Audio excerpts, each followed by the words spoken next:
رجعت لكم بفيديو جديد عن ال نايت وزي ما قلت لكم السحب هيبقى يوم الخميس وممكن الجمعة الاثنين دول كل من دول في سحب في الأسبوع على أيفون. اللي عايز يكسب وصل الفيديو 30 لايك ويسيب كومنت. تعالوا بقى نتكلم عن ال نايت وهو ليه الراجل ده بياخدش دفعات رغم إن هو فيه مقومات النجم كلها. هنتكلم عن ال نايت من البداية وبعد كده نشوف حكاية الدفعات دي سببها إيه. طبعا كأي حد طبيعي هيسأل يقول ال نايت ليه ما بيدفعش وكده، طالما أصلا هو زي جي أوسو آسف، فكرة إن هو عنده لازمة معيّنة اللي هي إياه، زي ما هي زي كلمة ييت، وزي ما هو أداؤه في الحلبة معقول لحدٍ ما أحسن بكتير جدًا من شي أوسو. طب إل نايت بدأ إزاي؟ إل نايت بدأ كان اسمه شون ريكر، هو اسمه الحقيقي كده، ومواليد 82، كبير شوية في السن، وكان بيحب المصارعة جدًا، وكان تحديدًا متأثّر بهوجن أوي، وبعدين بستيف أوستن، ولو تلاحظوا حتى كلمة ياه دي هو واخدها من ستيف أوستن. وبعد كده بدأ إل نايت قال إن ذا روك وأوستن هم شكلوا شخصيته المستقبلية، وبدأ يتدرب 2003 في سان سيتي واشتغل في أعمال بسيطة، وأول نجاح ليه كان 2004 كده في رحلة المصارعة. قبل ما يدخل WWE نجح في اتحاد بطولة المصارعة من هوليوود اسمه كده، وكسب بطولات والكلام ده 2012 كده، وفي رهان كده خسره اسمه اللي هو ماتشات اللي بيكسبه اللي بيخسر بيطرد من الشركة، هو حصل له كده. و2013 الكلام ده مثلًا بقى له سنين كتير جدًا، ظهر إلي نايت في الDWE باسم سليت راندل، بس ما اتأقلمش واتطرد السنة اللي بعدها. وعلى فكرة يا جماعة في برومو لسي ام بانك وكيفن ناش، هتلاقوا بانك بيتخانق مع كيفن ناش وبيحوش بينهم في أفراد أمن، من أفراد الأمن دول كان إلي نايت، وده حاجة طبيعية يعني كان حصلت برضه مع ديميان بريست مرة، كان فرد أمن في برومو لتريبل اتش وستيفاني ماكمان أظن زمان. نرجع لإلي نايت. إلي نايت اتطرد بشخصية سليت راندل دي ما نجحتش خالص، وبدأ يروح اتحادات اندي وكده لحد ما وصل TNA باسم إيلي ديريك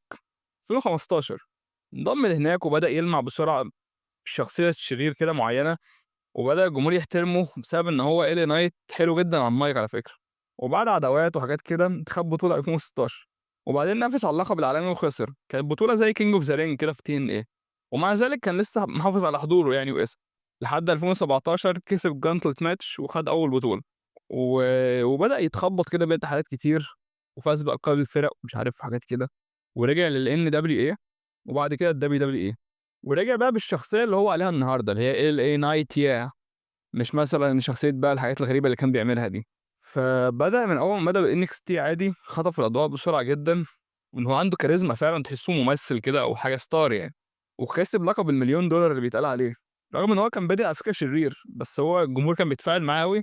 عشان أي مصارع بيروح اتحاد تاني بيبقى دايمًا بتلاقيه يعني مثلًا في مصارعين كتير بتلاقوا أول ماتشات ليهم في الACW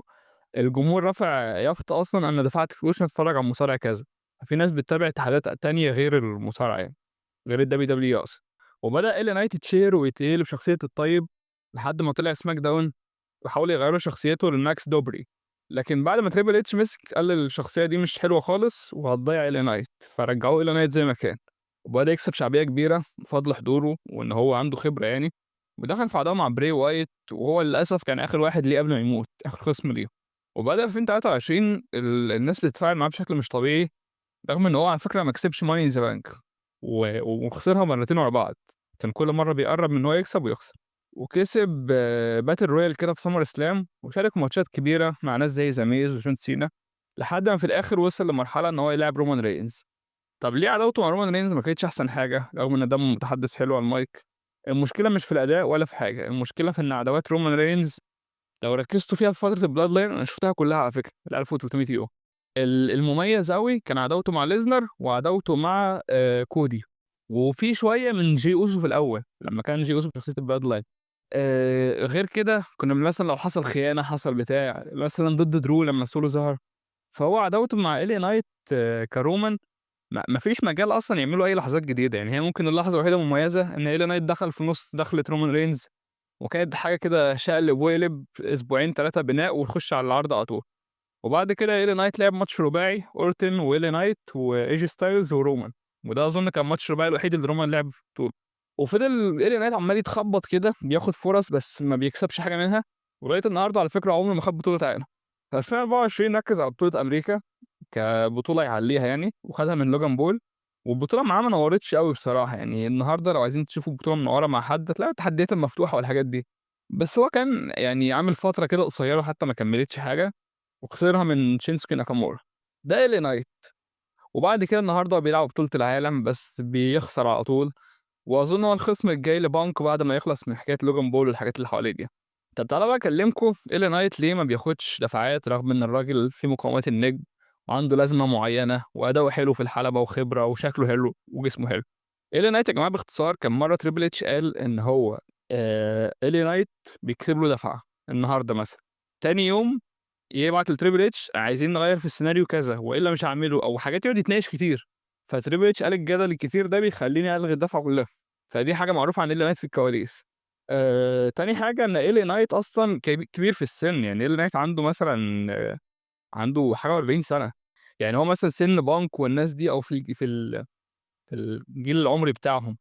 فالناس التانية دي الجمهور عندهم تاريخ معاهم، ضامنينهم إن هم يجيبوا تفاعل وبتاع، ما يبقاش في أي حماس ليه. فهو لمّا رجع 2021 كان 38 سَنة، النهارده هو كبير جدًا، بس غير كده إن هو عنده كمان تاريخ فشل سابق في الWWE، يعني هو اتطرد قبل كده 2014 زي ما قُلت لكم، وعمل مشاكل مع فريق التدريب، فالإدارة ما كانتش متأكدة إن ده يعني هيعرف ينجح والّا لأ المرّة دي. وبعدين كمان هو طلع في وقت فيه قصة واخدة الأضواء كلّها اللي هي قصة رومان. رومان كان محتكر المشهد كلّه السنتين ونُص والّا ال3 سنين اللي قعدهم، فالموضوع كان صعب خالص حد ييجي غير كودي رودز اللي ينهي القصة يعني، فكان صعب زي ما قُلت لكم يميّز نَفْسه بأي حاجة، هو بس خَد اللقطة كده إن هو طلع اسمها واجه رومان رينز، وكمان الشركة ما كانتش متوقعة الشعبية دي كلّها، يعني الشركة في الأول شايفاه واحد charismatic كده ومتوسط وخلاص، بس الجماهير كل شوية ياه، ياه ومش عارف إيه، فبدأت تحسّوا إن هم وراه حاجة يعني، وكمان في شخصية ماكس دوبري اللي كان تريبل اتش لغاها ورجّع له LA نايت. الشخصية دي كان مديرة عرض أزياء كده وكانت كوميدية المفروض، بس ضيّعت وقت عليه كان ممكن يتصعد فيه كLA Knight ويتشهر أكتر من كده. LA Knight زي ما قُلت لكم كسب الولايات وخسرها، بيلعب بطولات العالم مش عارف إيه، الراجل عنده حاجة زي ما بيسموها stigma كتير اللي هو وصمة عار، كان لسه بانك معاه في promo فبانك قال له فLA Knight قال له: "مش عارف أنت ما ثبّتش سيس قبل كده ف والّا أنا ثبّته وأنت ما عرفتش؟" فراح بانك قال له: "ما أنا خدت بطولة وأنت ما عرفتش تاخد بطولة في حياتك." فكان حتى يعني فالراجل ما أعرفش ليه ما خدش بطولة عالم والله يعني ممكن نأجّل جونتر شوية، نأجّل ناس تانية شوية وندّيه دفعة، خصوصًا إن أنتم لو تفتكروا معايا يعني أنت لو حجتك إن جي أوسو اللي بيكسب عشان ييت مثلًا هتاف عالي جدًا، كان نفس النتيجة، يعني كان في Money in the Bank ده بيضرب بوكس يتقال ييت، وده بيضرب بوكس يتقال ياه بنفس الصوت من الجمهور، فهو محبوب جدًا وmega star زي ما بيوصف نفسه، فأنا ما أعرفش بصراحة LA Knight يعني حتى أنت لمّا اديته بطولة mid card بتاعة الولايات ما اتحمستلوش، قعد 50 يوم تقريبًا، خسرها من Shinsuke Nakamura في ماتش وحش جدًا، وناكامورا ده عجوز أصلًا يعني أنا ممكن أعمل له فيديو بس هو راجل كسبان رامبل قبل كده وكسبان حاجات كتير فمش مستاهلة بطولة تانية. وهي على فكرة بطولة الولايات عمّالة تتخبّط بين ناس كتير يعني آخر 4، 5 مرات كله بيقعد بيها 50 يوم وحاجات كده يعني. الجمهور شايفه كmain eventer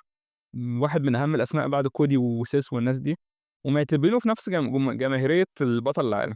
طب في كلام إن الشركة بتجهّزه لدفعة أكبر 2026 ماشي، في كلام بيقول لك إن الشركة بيفكّروا يخلّوه ينافس على اللقب العالمي، وإن هو مش عارف إيه، و وإن الهتاف بتاع إيه والجمهور ده جزء من قوته. أنا شايف إن ده مش صح، هاقول لكم ليه، لإن LA Knight أنا قريت سيناريوهات من في صحيفة اسمها ONE مشهورة أوي في المصارعة، لمّا كان سيس اتصاب ضد LA Knight في Saturday Main Event الإصابة الكيفيب أو التمثيل دي، سيس قال لك الخطط الأصلية كانت إن سيس ما يتصابش، سيس يكسب في الmain event Saturday Main Event ويرجع LA Knight ياخد لحظته في SummerSlam، فطبعًا ده كله ما حصلش وسيس أصلًا كان تمثيل في الآخر، فكذا مرّة بنسمع الكلام ده ومش هيحصل، بس هو أنا بالنسبة لي LA Knight مصارع فردي يعني على الأقل ادّي له بطولة زي القارات مثلًا 200 يوم يعمل بيها اسم، خصوصًا إن هو بيصارع بدوام كامل، يعني لمّا كان بطل ولايات كان بيقعد يخش مع كارميلو هايز وأندرادي كل أسبوع تقريبًا، فأنا ما أعرفش بصراحة، وحركاته والله مميزة، يعني عنده حركة elbow اللي هي زي بتاعة جون سينا دي، يقعد يشاور ويعمل، وعنده مش عارف الfitness بتاعه يعني مميز شوية، كان مش أوي، وجسمه حلو وعنده يعني أنا شايف إن هو مصارع شبه كامل تقريبًا. بس أنا ما أعرفش أنتم كناس في الوطن العربي هنا بتميّزوه والّا لأ؟ لإن أنا ما شُفتلوش شعبية خالص، بس ما شُفتش ناس بتكرهه برضه، يعني جونتر ما تلاقيهوش شعبية بس في ناس بتكرهه، إنّما إل نايت كده باحسّه وجوده زي عدم وجوده في الوطن العربي، رغم إن هو اتطلب منّي عشان كده عملته. أشوفكم في حلقة جديدة، ممكن يا جماعة نكمّل في حكاية الفيديوهات إيه اللي حصل لفلان دي، لإنها هي اللي جايبة reach حلو، و وأنا خدت بالحتّة دي تميُّز شوية. أشوفكم في حلقة جديدة. وممكن أبقى أسيب لكم مواضيع عايزين الفيديوهات الجاية عن إيه، لو هنطلع برّه القالب ده يعني، بس شوية مصارعين كمان 20 فيديو كده والّا حاجة ونبتدي نغيّر. أشوفكم في حلقة جديدة، أحلى تحية لفؤاد ومع السلامة.